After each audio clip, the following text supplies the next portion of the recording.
Good morning and thank you for joining us here on News 12 New Jersey. I'm Joti Rekhi. It is Sunday, December 3rd. It is all unfolding here behind me. You might have just heard something loud go off. Perhaps that's some sort of rubber bullet. There is an exchange happening with police and the individual holed up, barricaded inside of this home. And it is needed because these roadways are really starting to become pretty dangerous. I'm looking down at about 2 inches of snow right now, and here you have it. It is the first snowball of the season. That nice snow that's easy to pack together. If you look at the window, you could see that garbage bags have been taped up.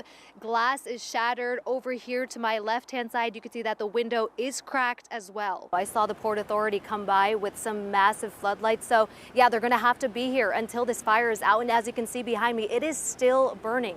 Just a little while ago, I heard popping and I heard some small booms. The smoke, you can see it's very dark again here behind me. Happy Diwali and Bandi Chhor to all of our viewers across the state who are celebrating tonight.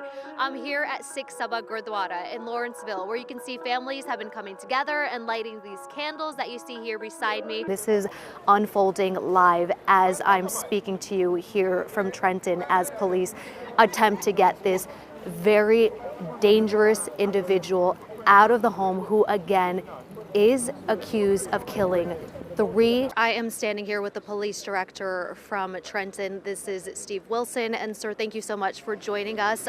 We understand that this individual has been arrested. This happened maybe 5 or so minutes ago. Thank you so much, sir. Steve Wilson, the director of the Trenton Police Department. You heard here live on scene that this suspect has been apprehended.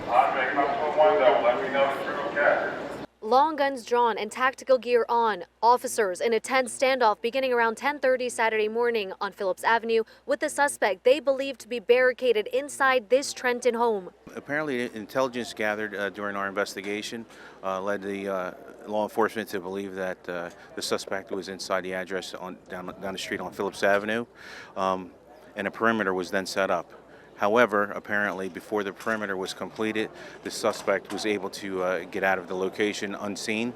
Law enforcement at the local, county, state, and federal level coalescing on the 100 block of Phillips Avenue, speaking to Andre Gordon through a megaphone and firing off tear gas in an effort to get him to exit the home. The police director telling us they had reason to believe he was in fact at the house at one point. We still have to act as if they're in there. If that's the latest information that we have to set up and conduct our operations accordingly. While this side of Phillips Avenue remained blocked off for more than 6 hours, police actually apprehended Gordon across the street, just a few blocks away on New York Avenue. They received information that he was walking and they actually located him out on the street. Gordon taken into police custody unarmed and without incident more than 8 hours after police say he stole a car here in Trenton, then fled to Pennsylvania, shooting and killing 3 people, then allegedly stealing another car to come back here to Trenton. Coming to a peaceful resolution is the ultimate goal of the police department and all the law enforcement that's involved. There was enough damage and mayhem done and loss of life today, and we didn't want that to happen at the conclusion. Gordon was processed at the Trenton Police Station. He was then taken to the county prison, and he's going to be extradited next to Pennsylvania to potentially face additional charges. Happy Diwali and Bandi Chhor to all of our viewers across the state who are celebrating tonight. I'm here at Sikh Gurdwara in Lawrenceville, where you can see families have been coming together and lighting these candles that you see here beside me, which really is an embodiment of that light which radiates within each and every one of us.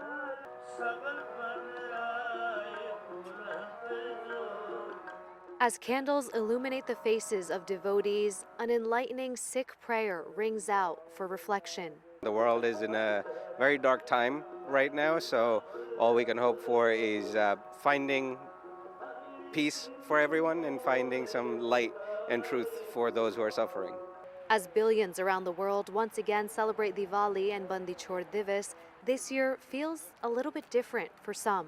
For me, these days, I always try to think about what Guru Sahib did for us, what he gave up, and for those at the time. Sikhs mark the holiday reflecting on the 6th Guru, or spiritual teacher, putting others first, when he decided he would only be released from imprisonment if he could take 52 other princes who were wrongly jailed with him. And the ultimatum he was given was whoever can hold on to your chola, or often referred to as a robe or cape, can leave with you. So, an elaborate cape with 52 tassels was created, and they all were freed. It's just a time of year where you start to reflect on how much joy there is in life and, what the gurus actually gave us and how much they sacrificed, for all of us to this day. Bringing light to a dark time. Celebrating good over evil, celebrating the light in your life and the positivity that's there for you. And tomorrow we continue the celebration at the largest Hindu mandir in the U.S. that's based right here in New Jersey. We've been watching with a crowd of people as salvage crews face this incredible challenge. The question remains, how are they going to get this massive ship behind me back into the water? How did that happen? Better yet, how are they going to get it out Yeah, of here? yeah. That's the question of the night, or the past couple days at Point Pleasant after this boat ran aground Friday morning. To see something like this is totally crazy. Yeah. Totally crazy. Can't imagine how it happened. But I've been following it on the news, News 12, we watch it all the time. And just trying to figure out how they're going to get this boat out here. People from near and far getting a look at the shipwreck for themselves here at the Jersey Shore and beyond. My daughter's away right now, and I'm like, you won't believe this till I send you the pictures. We've only seen that boat out there that seems to be like connected to it. So I don't know if they're gonna plan on pulling it from like the bow, but my husband's out of town, he's a big boater, so I've been like taking photos and videos trying to keep him updated. Officials haven't provided an update on when or how they're planning on getting the boat back out at sea. However, salvage crews could be seen using a tugboat throughout the day. And the large boat has been turned to now face the ocean. Hopefully, high tide, they can at least give it a little extra tug and it'll move and come out of here. It's pretty far up, so when the tide comes in, I don't know if it'll come in far enough to actually float the boat.